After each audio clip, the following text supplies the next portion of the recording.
నమస్తే welcome to our channel. Chilakaluripet రాజకీయాలు ఇప్పుడు హాట్ టాపిక్ గా మారాయి. మాజీ మంత్రి వైసీపీ నేత విడుదల రజని సిట్టింగ్ ఎమ్మెల్యే ప్రత్తిపాటి పుల్లారావుల మధ్య డైలాగ్ వార్ నడుస్తోంది. ఇద్దరి మధ్య పచ్చగడ్డి వేస్తే భగ్గుమనేలా మాటల తూటాలు పేలుతున్నాయి. ఇటీవల విడుదల రజని చేసిన వ్యాఖ్యలకు స్ట్రాంగ్ కౌంటర్ ఇచ్చారు పుల్లారావు. ఒక రకంగా విడుదల రజనికి చివరి వార్నింగ్ ఇచ్చారు పుల్లారావు. వైసీపీ హయాంలో చేసిన అరాచకాలన్నీ బయటకు తీసి తిన్నదంతా కక్కిస్తాము అంటూ విడుదల రజనికి వార్నింగ్ ఇచ్చారు. చిలకలూరిపేటలో అరాచకాలు చేసి ఇప్పుడు గుంటూరు పారిపోయావని పుల్లారావు విమర్శించారు. అక్కడ కూడా ఓడిపోయి దిక్కుతోచని స్థితిలో రజని మరోసారి చిలకలూరిపేటకు వచ్చారు అంటూ ఎద్దేవా చేశారు. చిలకలూరిపేటలో తన అనుచరులతో రజని లెక్కకు మిక్కిలి అవినీతి పనులు చేసిందని, తర్వాత గుంటూరుకు పారిపోయిందన్నారు. ఈ విషయాలన్నీ అప్పుడే మర్చిపోతే ఎలా అంటూ రజనీని ప్రశ్నించారు ప్రత్తిపాటి. ఓటేసిన ప్రజలతో పాటు చిలకలూరిపేటను పూర్తిగా నాశనం చేసింది అంటూ మండిపడ్డారు. తాను ఏ తప్పు చేయలేదని, దేనికైనా సిద్ధమంటూ సవాల్ విసిరారు Prathipati.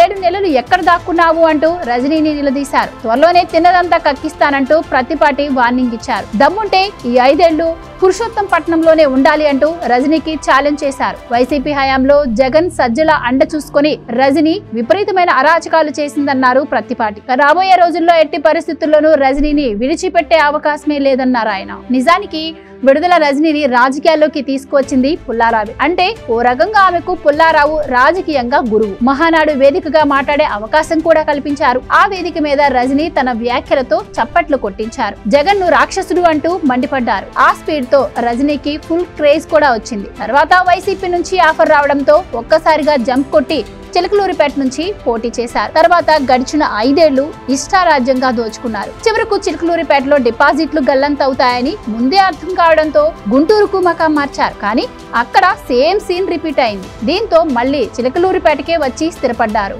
Please subscribe to Leo news for more videos.